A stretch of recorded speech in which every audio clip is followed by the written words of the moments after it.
मुझे खून दो मैं तुम्हें आज़ादी दूंगा। इस नारे के साथ भारत के हर व्यक्ति में देशभक्ति की भावना जगाने वाले नेताजी सुभाष चंद्र बोस की 77वीं पुण्यतिथि पर एक बार फिर उनका जिक्र छिड़ गया था। सुभाष चंद्र बोस भारत के वे स्वतंत्रता सेनानी थे जो देश की आज़ादी की लड़ाई को भारत की सीमाओं से बाहर लेकर गए थे। ये भी हैरान करने वाली बात है कि आज़ादी के 75 साल पूरे होने के बाद भी इस महान क्रांतिकारी की अस्थियां भारत नहीं आ पाई।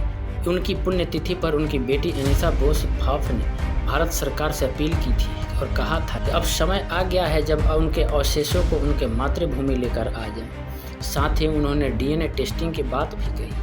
अनीता का कहना है कि इस टेस्टिंग से उन सभी सवालों का जवाब मिल जाएगा। नेताजी की रहस्यमयी मौत से जुड़े आज भी जापान के रेकोजी मंदिर में सुभाष चंद्र बोस की अस्थियों का कलश रखा हुआ है। कई इतिहासकार मानते हैं कि नेताजी का निधन ताइवान में 18 अगस्त 1945 को उस समय हुआ जब वे एक प्लेन में सवार थे। ये प्लेन बम ब्लास्ट का शिकार हो गया था। मौत के समय कुछ जापानी भी नेताजी के साथ थे। सन 1956 में जापान में एक विस्तृत जांच रिपोर्ट आई थी। इसे साल 2016 में डिक्लासिफाइड किया गया था। इस रिपोर्ट में कहा गया था कि नेताजी का अंतिम संस्कार ताहिगु प्रीफेक्चर में किया गया था। ये जगह इस समय ताइवान की राजधानी ताइपे में है। उनके अवशेषों को उस समय उनके करीबी एसे अय्यर को सौंपा गया, जबकि उनका बाकी सामान उस समय टोक्यो स्थित भारतीय स्वतंत्रता संघ के राम मूर्ति को दे दिया गया था। ये सामान टोक्यो में 8 सितंबर 1945 को इंपीरियल हेडक्वार्टर्स पर सौंपा गया था। 14 सितंबर 1945 को उनके अवशेषों को टोक्यो में स्थित रेकोजी मंदिर में रख दिया गया था। तब से लेकर अब तक ये अवशेष इसी मंदिर में रखे हैं। अवशेषों की एक सुराही थी जिसे मंदिर के पुजारी कियोई मोचिजुकी ने संभाल कर रखा था। उन्होंने कसम खाई थी कि जब तक नेताजी की अस्थियां भारत नहीं जाती तब तक वो इन अस्थियों की देखभाल करते रहे। तब से हर साल नेताजी की पुण्यतिथि पर मंदिर में एक प्रार्थना सभा का आयोजन होता है। मंदिर में इसके मुखिया इस सभा को आयोजित करते हैं, जिसमें जापान और भारत के कई विशिष्ट लोग शामिल होते हैं। भारतीय दूतावास के अधिकारी भी इस कार्यक्रम में नेताजी को श्रद्धांजलि देने के लिए पहुंचते हैं। जिस मंदिर में अस्थियां रखी है वो एक बौद्ध मंदिर है और नेचरिन बुद्धिज्म को मानने वाले यहाँ पर आते हैं।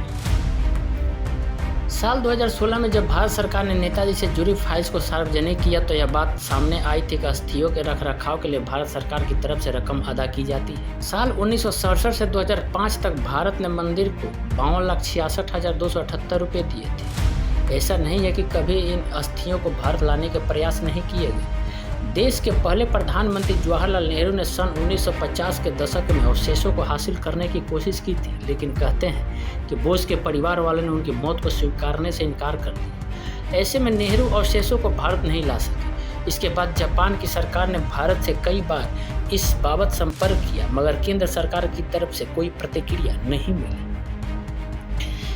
साल 1979 में जब मोरारजी देसाई देश के पीएम बने तो जापानी मिलिट्री इंटेलिजेंस ऑफिसर ने उनसे संपर्क किया। इस ऑफिसर के बोस की इंडियन नेशनल आर्मी के साथ करीबी संपर्क थे। उन्होंने देसाई से अपील की कि वे इन अवशेषों को वापस ले जाएं। ऑफिसर को यह सुनिश्चित किया गया था कि 1 या 2 साल के अंदर इस मसले का समाधान हो जाए, लेकिन देसाई अपना पद गंवा चुके थे और ऐसे में उनका वादा भी अधूरा रह गया। आखिरी बार साल 2000 में तत्कालीन प्रधानमंत्री अटल बिहारी वाजपेयी ने नेताजी की अस्थियों को भारत लाने की इच्छा जताई थी। कई प्रयासों के बाद आज तक नेताजी की अस्थियां भारत नहीं आ सकी है।